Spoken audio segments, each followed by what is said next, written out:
issues, and suggested from that, the statistics supported that. And while the Vikings had more penalties than the Packers, I want to say it was 8-4. So the Packers were still penalized. But the Packers' penalty yards were under 20 total yards. The Vikings' 8 penalties that they got were almost 120 total yards. I want to say it was right around 115, somewhere in there. So they were big penalties, and a lot of them were coming on third down if they were a defensive penalty for us, or they were coming on first down if they were an offensive penalty for us.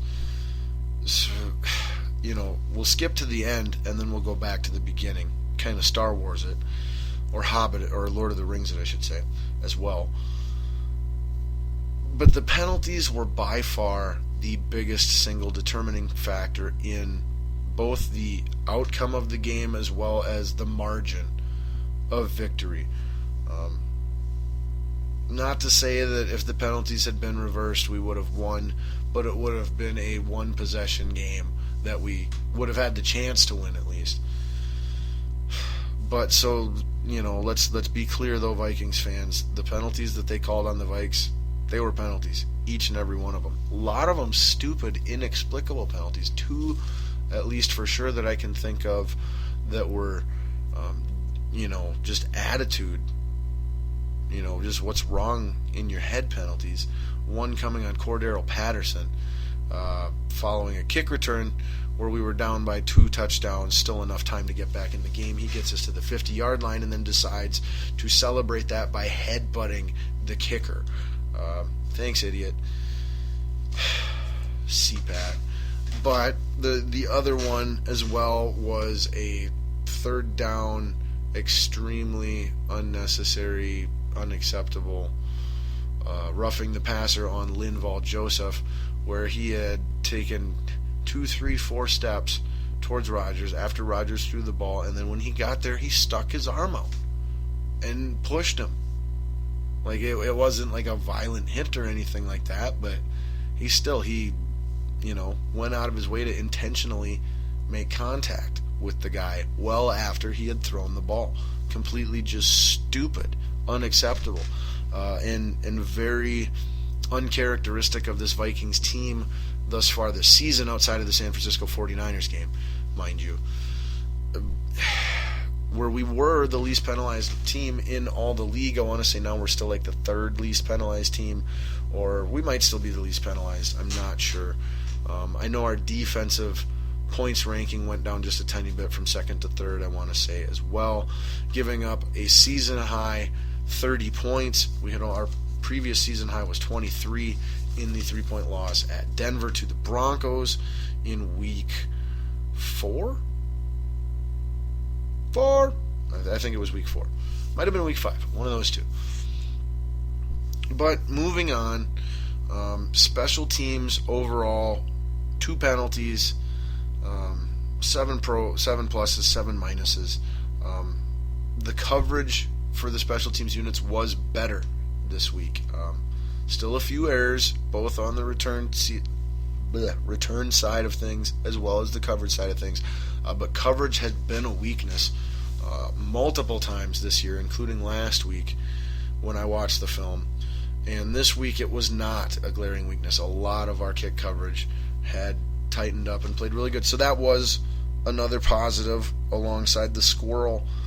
Blair Walsh misses the extra point on the first score for the Vikings, the go-ahead, supposed to be 7-3 or 7-6. I can't remember exactly which it would have been. I think it would have been 7-3 though. First touchdown of the game, but instead he misses it because dude just can't figure out that new extra point for some crazy reason. Don't understand why. Maybe try a different hash marker, kicking it from the middle or something, because like whatever you are doing, it's not working consistently. But other than that, he didn't have a whole lot of opportunities to do anything. Not getting the touchbacks on the kickoffs either when he does get the opportunity last week and this week. Wondering if maybe there is a little bit of an injury issue with Walsh that we're unaware of, that is affecting, his leg strength as well as his accuracy a little bit, because he had been really, really good once that first week in San Francisco had been done, with the exception of a few extra points. So there's that. Locke, the punter, actually played fairly decent as well, too. Sherrills did nothing on special teams, rare for him. And CPAT, Cordero Patterson, like I said, he had the really good return, but then he went and screwed it up with a minus 15-yard penalty at the end of it. And that was just a theme all day for the Vikings of, get the momentum, you're doing what you're supposed to be doing, and then just find a way to not capitalize on it or, shoot yourself in the foot. So, to the coaches, very mediocre. I was encouraged. I was in a good optimistic place at halftime despite how mediocre we had played, because throughout this season, both Mike Zimmer and Norv Turner have shown a fairly to very good ability to make the proper adjustments to their game planning and play calling at halftime that they need, to be in the game and ultimately have a chance to win it at the end, and for the most part, be successful in winning it at the end. This week was actually quite the opposite of that, where the play calling throughout the first quarter, first half of the game from both Zimmer and Norv Turner were significantly better than their game management and play calling at the end of the first half, and then throughout, at the very end of the second quarter, first half, and then throughout the third and fourth quarters in the second half. So uncharacteristic on their parts as well.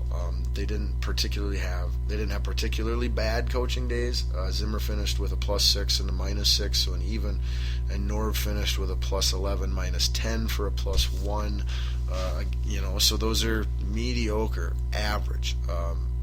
They're not detrimental in any way, but they definitely could be better to give you the best chance of winning.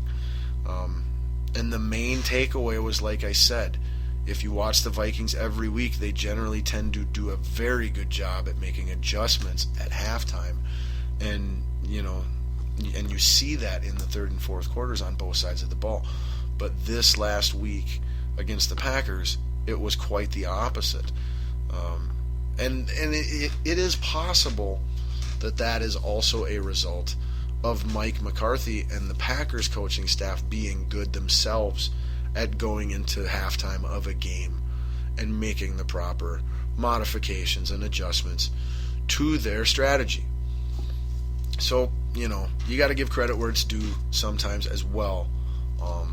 But you also got to take accountability where and when you can. It's the only way you're going to get better. Now, the final group, and then we'll run through the players real quick and then move on in the rest of the NFL.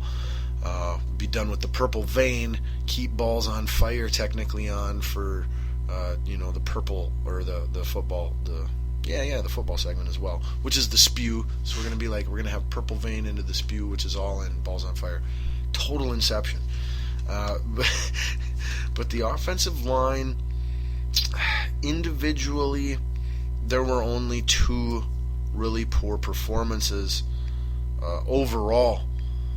As a unit, again, there were a lot of plus to minuses, a lot of pluses to few minuses. When I just grade them as a collective, when they stand out, all 5 of them, or when they when they make you throw up, all 5 of them, there was 14 pluses to only 1 minus. However, individually, when I grade them, there are almost always more minuses than pluses.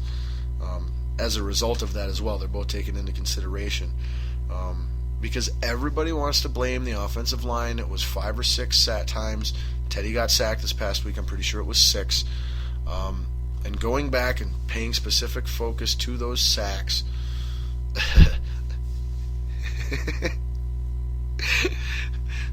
only 2 of them you could even make the slightest argument that, they were anywhere from 50% to 100% responsible on the offensive line.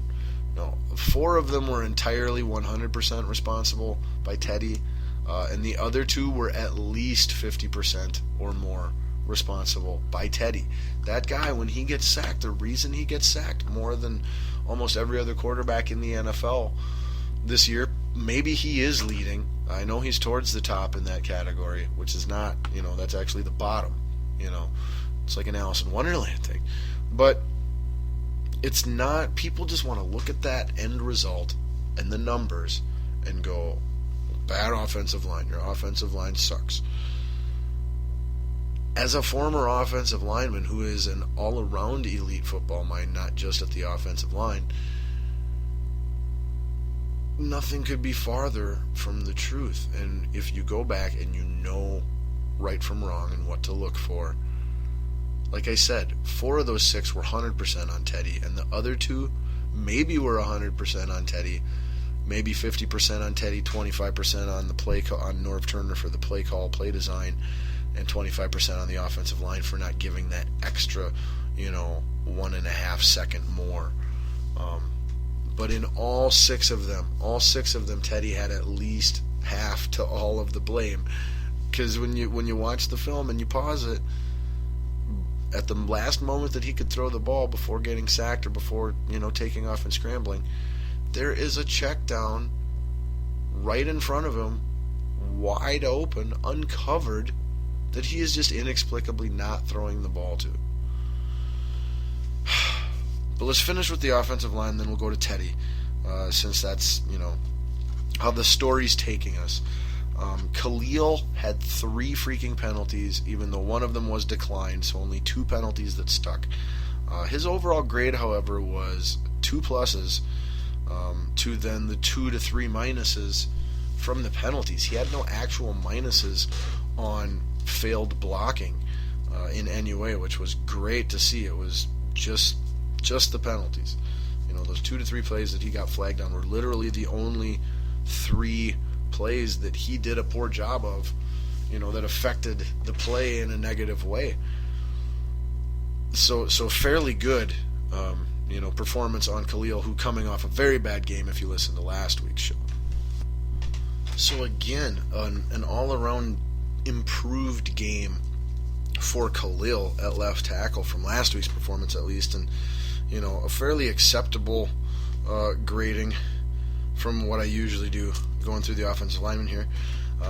Then our other top offensive lineman, so Khalil would be an even if you don't hold the declined penalty against him. I do, so we have him at a -1 overall.